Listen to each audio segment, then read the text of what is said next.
From 10,000-year-old graveyards to ghost towns and giant animals, these are unbelievable desert anomalies in the Sahara that scientists cannot ignore. Let's start with something really cool, Gobero. This site, buried deep in the Sahara Desert in Niger, was discovered in 2000 by a team of archaeologists led by Paul Serrano. The site is full of burial grounds, some dating back as far as 10,000 years, and back then the Sahara looked a lot different. It's a barren desert now, but 10,000 years ago, this place hadn't fully dried up. There was still plenty of lush greenery and lakes in certain spots. Gobero is one of those places that gives us a glimpse into a time when the Sahara wasn't the barren desert we know today. The people who lived here were a mix of hunter-gatherers and early farmers, and they coexisted with domesticated animals like cattle. That's pretty wild when you think about how we picture the desert now. When archaeologists found the burial sites, they came across human remains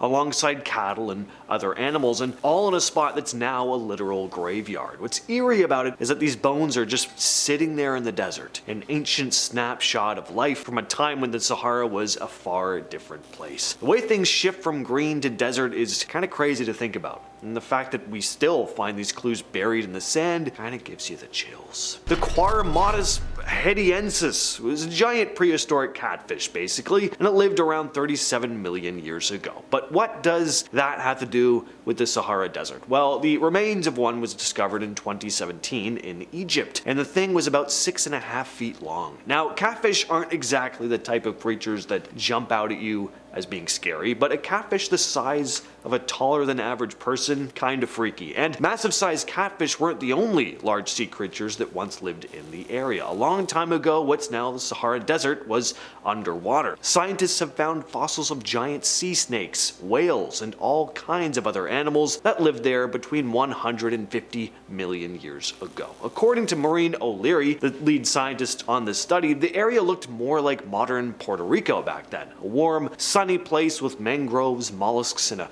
coastline full of wildlife. One of the coolest things they found is that a lot of these sea creatures grew way bigger than anything we see today. Some sea snakes were up to 12.3 meters or just over 40 feet long. O'Leary and her team think this could have been a case of gigantism, where animals get bigger in isolated places like islands, saying, quote, maybe this island gigantism can pertain to islands of water. Basically, when a sea like this one would move in and out, it could have created little pockets of water where animals grew larger, with more food and fewer predators. People in northern Mali, where these fossils were found, have known about this ancient sea for a long time. O'Leary remembers locals telling her they'd find marine shells and know that they came from an old sea. Speaking of sea creatures in the Sahara, Wadi al Hitan, or Whale Valley, is found in the Egyptian desert and is packed with some absolutely incredible fossils. This site actually shows how whales evolved from land mammals into the ocean-dwelling creatures we know today. You'll find fossils from ancient whales like Basilosaurus and Dorudon, but also remains from sea cows, elephants, crocodiles,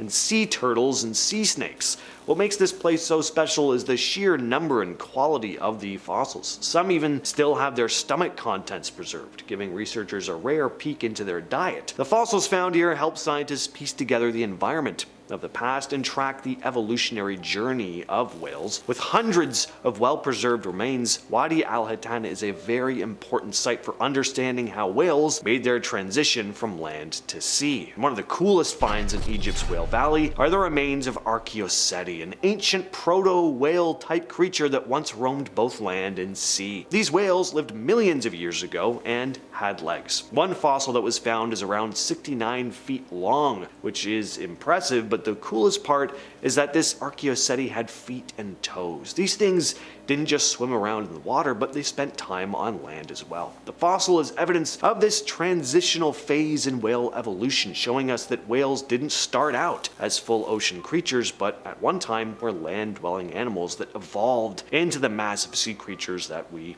know today. Ever get that eerie feeling when you walk through a big empty place? Maybe you're the last one to close up at work for the night, or you find yourself in a shopping mall near closing time and there's no one around. What should be a busy place full of life is now still and eerily quiet. Well, imagine that, only now you're walking through a ghost town in the middle of the Sahara Desert. Jado is a long-forgotten settlement once inhabited by the Tuareg people, sitting near the borders of Libya and Algeria. Jado was once a busy trade hub, a vital stop on the trans-Saharan trade routes, but over time it was abandoned, and today it's just a collection of crumbling mud brick buildings standing in the middle of nowhere. The thing about ghost towns is that they're always a little creepy. They can't help but wonder what happened to the people who lived there. Why did they leave? Well, in Jado's case, trade routes probably changed. The place just wasn't as important anymore, but still, standing in the middle of this empty, ancient settlement, it's impossible not to feel the weight of its history. And you may even wonder, did everyone truly leave? Or are some of their spirits still clinging to the place that they once called home? And if so, do any of them really want you there?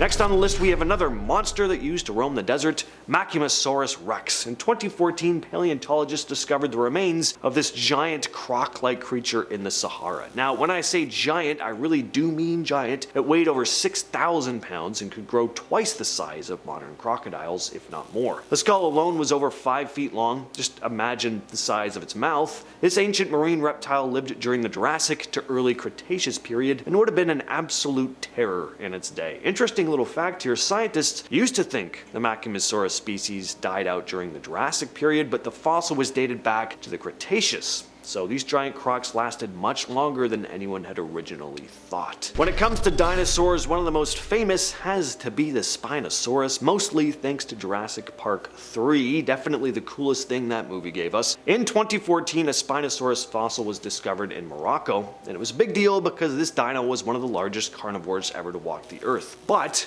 the original Spinosaurus remains were found nearly a century ago in Egypt. During World War II, though, they were lost in a bombing raid, and for years scientists could only go off drawings and sketches. But then, in 2014, paleontologists hit the jackpot with these new fossils. Spinosaurus was a massive creature with a sail-like fin on its back. Some scientists even believe it could have spent a lot of time in water, hunting like a giant crocodile. The Eye of Sahara, or Richat structure, is one of the most spectacular sights in the Sahara. The best way to see it, though, is from the sky. It's this massive circular formation that stretches about 30 miles across. It's so massive you can actually see it from space.